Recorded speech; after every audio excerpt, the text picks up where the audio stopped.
Good day, ladies and gentlemen. Welcome to our channel. Today I'm going to take you through how to calculate moving averages for your time series data.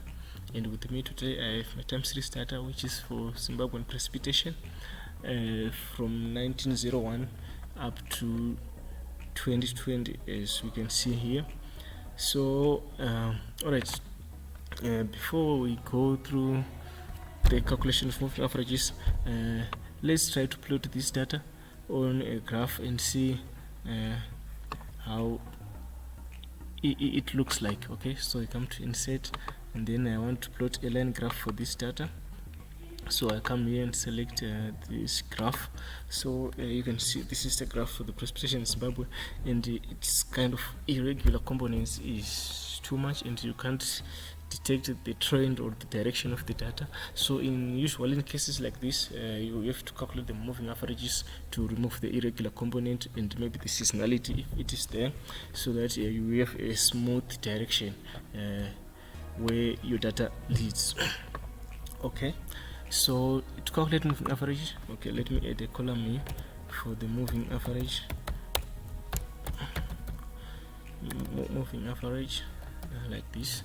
And to calculate the moving average, you come here on the data ribbon and here to data analysis. And if your Microsoft Excel doesn't have this data analysis option, you can come to file and then select options. Then under options you go under add-ins, then select go here. So you have to tick the analysis to pick, then click OK. So your data analysis option will be here. So here I'll come and click data analysis, and then you have to scroll down till you find moving average.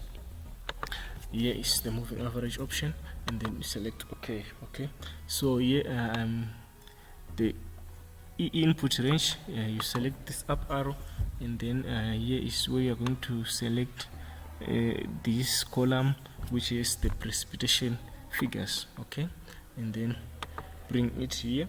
Then here, since my first row is labeled precipitation, you are going to tick the labels in first row option. Okay, so labels in first row option is here, and then the interval, this is like where you choose the interval, like whether you want a 2-point moving average, 3-point moving average, 4-point, 5-point moving average, etc., or 10-point, whichever is good for you or smoothens your data to the extent which you want. Okay, so maybe for my data here, I would like to select something like maybe the 10-year averages. So I will select 10 as the interval, which will give me the 10-point moving averages. Okay, for my data.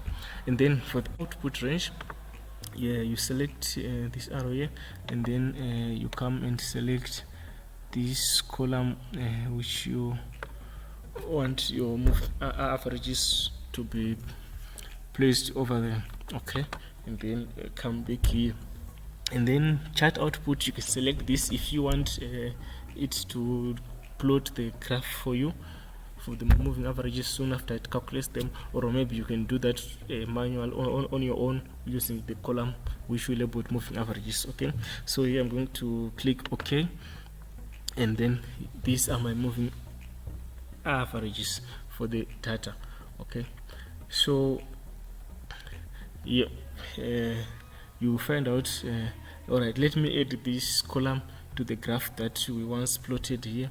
Okay, this graph is the years and precipitation, and if I drag this table to cover this column, you somehow see the moving average line that has been plotted over there, though it's not very smooth. And to smoothen it, what you have to do is to increase the moving average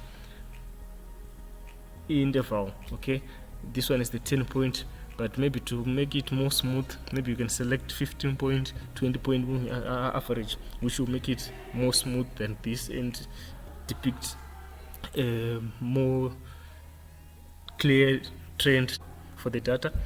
So ladies and gentlemen, this is how we calculate our moving averages in Excel automatically. Okay,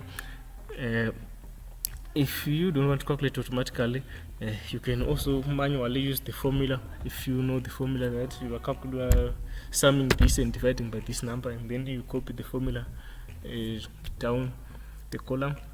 It will also work, but usually we prefer this easier way where Excel does the thing itself. Okay, so thank you guys for watching.